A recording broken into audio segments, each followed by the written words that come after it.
Here's what your history teacher never told you about wine. For 300 years, one thing was obvious. France made the best wine in the world. Bordeaux, Burgundy, Champagne. These weren't just regions. They were the benchmarks. The French defined good taste, built the institutions. The classification's a hierarchy so old, so unshakable, that no one seriously questioned it. California made wine, sure, so did Australia, but those were Tuesday night wines, serious wine.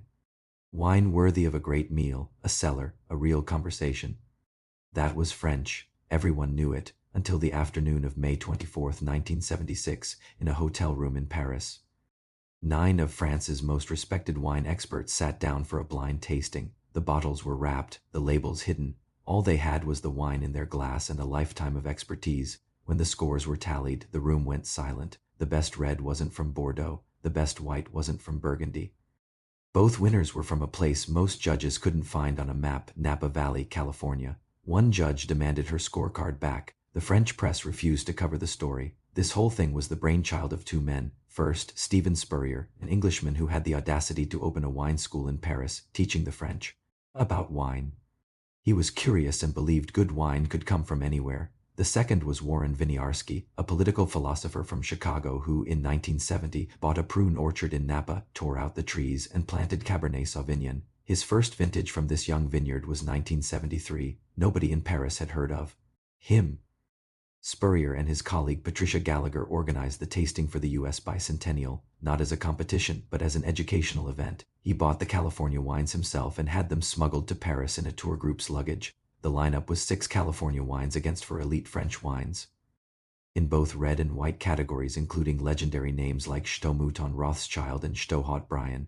No one expected the Americans to win, but as the tasting went on, something strange happened. The judges kept mistaking the California wines for French, praising their complexity and elegance. The final results were stunning. First place for white wine went to the 1973 Chateau Montelena Chardonnay. First place for red went to Warren Winiarski's 1973 Stag's Leap Cabernet Sauvignon, the wine from the prune orchard. It outscored the giants of Bordeaux. The only journalist present, George Tabor from Time magazine, published a short article. The world now knew. The French claimed the California wines wouldn't age, but they were wrong. A Ray tasting 30 years later saw the California Cabernets win again. But here's the real lesson, according to Winiarski himself. It wasn't that California beat France. It was that the world's greatest experts couldn't tell the difference. The hierarchy wasn't about place or prestige. It was about the wine in the glass. The judgment of Paris shattered the myth that great wine could only come from France. It sparked a global revolution, giving permission for winemakers from Australia to Argentina to aim for greatness. France still makes incredible wine, but that afternoon in 1976 proved that the next masterpiece can come from anywhere. Thanks for watching. Subscribe for more stories from the cellar.